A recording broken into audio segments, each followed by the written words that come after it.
तामसा पोलिसांची कारवाई, जुगार अड्ड्यावर धाड। मागील बऱ्याच दिवसापासून तामसा येथून जवळच असलेल्या पाथरड शिवारामध्ये जुगार अड्डा चालू असल्याचे पोलीस प्रशासनाच्या निदर्शनात आले। काल तामसा पोलीस स्टेशन सहाय्यक पोलीस निरीक्षक सहदेव खेडकर यांच्या मार्गदर्शनानुसार पाथरड येथे चालू असलेल्या क्लबच्या अड्ड्यावर धाड मारण्यात आली। त्यामध्ये एकूण 9 मोटारसायकली, 13,240 रुपये रोख व जुगार खेळण्याचे साहित्य मिळाले असून जुगार खेळणारे सर्वजण पळून गेले, मात्र एक इसम हाती लागला।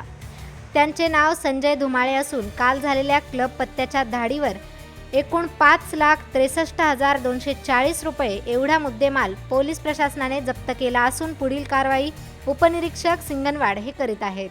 आपल्या नांदेड परिक्षेत्राचे पोलीस महानिरीक्षक श्री शहाजी उमाप साहेब, त्याचप्रमाणे आपल्या नांदेड जिल्ह्याचे कर्तव्यदक्ष पोलीस अधीक्षक अविनाशजी कुमार साहेब यांच्या आदेशाने अवैध धंद्याचे समूळ उच्चाटन करण्यासंबंधाने मोहीम चालू आहे।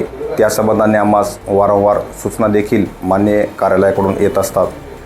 त्याच दरम्यान काल दिनांक 9/3/2026 रोजी मौजे तामसा तांडा शिवारामध्ये पत्त्याचा क्लब चालू असल्याची माहिती आम्हास मिळाल्याने आम्ही गोपनीय बातमीदार त्या ठिकाणी पाठवला आणि खात्री केली। त्या अनुषंगाने आम्हास गोपनीय बातमीदाराकडून मिळालेल्या माहितीच्या ठिकाणी आम्ही स्वतः, त्याचप्रमाणे पोलीस स्टेशन तामसा येथील PSI नरोटे साहेब, त्याचप्रमाणे मुदस्शीर खान आणि होमगार्ड असे जाऊन 2 पंचांसमक्ष छापा कार्यवाही केली। त्या ठिकाणी आम्ही 100 मीटर अंतरावर असताना जुगार खेळणारे त्या ठिकाणी आम्हाला दुरूनच बघून पळून गेले, परंतु त्या ठिकाणी त्यांच्या एकूण 9 मोटरसायकल आणि 13,240 रुपयाचा रोख मुद्देमाल आणि जुगाराचे साहित्य मिळून आले आहे। त्यानुसार आम्ही काल स्वतः फिर्याद देऊन सदर प्रकरणी गुन्हा दाखल करण्यात आलेला आहे।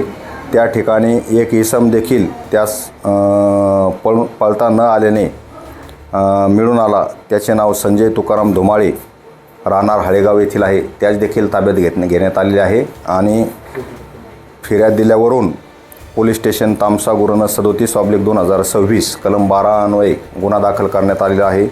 कालच्या छापा दरम्यान एकूण 5,63,240 रुपयाचा मुद्देमाल, रोख रक्कम व 9 मोटरसायकल आणि जुगाराचे साहित्य असा मिळून जप्त करण्यात आलेला आहे। पुढील कार्यवाही तपास ASI सिंगनवाड हे करत आहेत। सदर मोटरसायकल धारक जे कोण आहेत त्यांचे RTO कार्यालयाकडून त्यांचे माहिती घेऊन सदर जुगार कोण चालवत होतं, त्याचप्रमाणे जुगार खेळण्यासाठी कोण कोण होते याबाबत तपास चालू आहे।